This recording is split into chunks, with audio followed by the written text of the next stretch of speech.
Oui, donc nous, au sein du système de l'agriculture, qu'il soit biologique ou pas ou conventionnel, la partie traitement, c'est une partie qui vient en assurance de la récolte.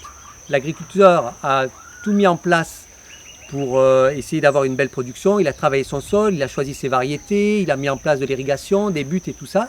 Sa culture se développe et malheureusement, il peut être contraint parce qu'une maladie se déclare, des insectes envahissent sa culture, à devoir intervenir par une pulvérisation ou une atomisation pour limiter l'impact de l'invasion.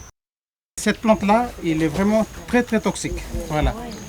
Même si vous recevez un peu de jus sur la peau, voilà, ça fait très mal, ça gratte. Voilà.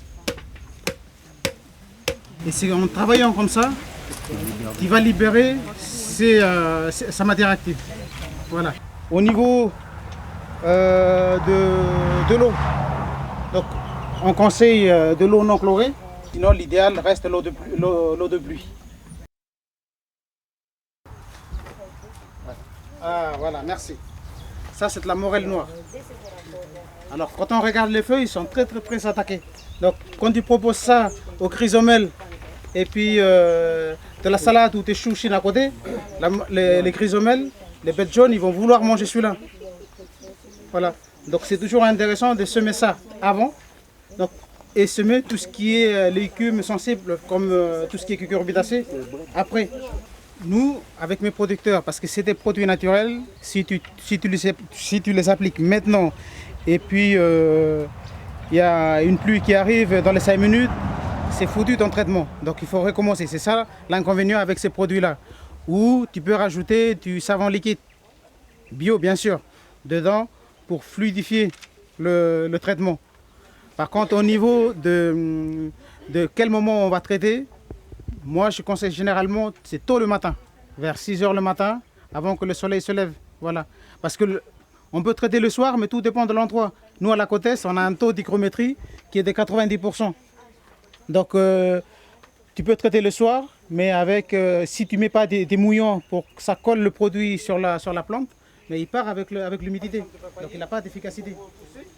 Voilà. Pour vous le montrer, regardez bien. Vous voyez, regardez, je vais même le faire fonctionner. Bon, maintenant, si ma bouillie, je veux la mettre en pression et l'envoyer vers la buse, je vais utiliser le clapet du régulateur.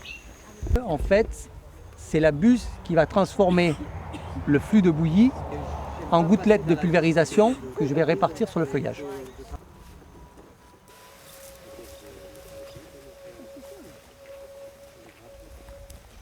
Alors pour la partie pratique, on a essayé de mettre en évidence les différences que l'on avait entre une pulvérisation qui a tendance à répartir le produit sur la partie supérieure du feuillage, avec l'atomisation qui, grâce à la production d'un brouillard dans un vent, permet de retourner le feuillage et d'appliquer le produit sur le dessus du feuillage, mais aussi à l'intérieur et sous le feuillage.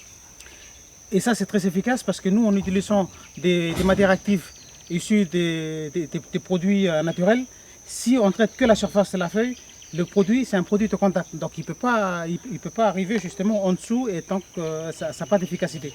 Donc du coup, effectivement, le rôle de l'atomiseur est très important. Et en plus, ça permet de mettre la molécule à l'abri du soleil, puisque ces molécules naturelles ont tendance à être dégradées par les UV du soleil. Donc en propulsant le produit à l'intérieur de la plante, on la met à l'abri du soleil et donc elle est plus efficace et plus longtemps.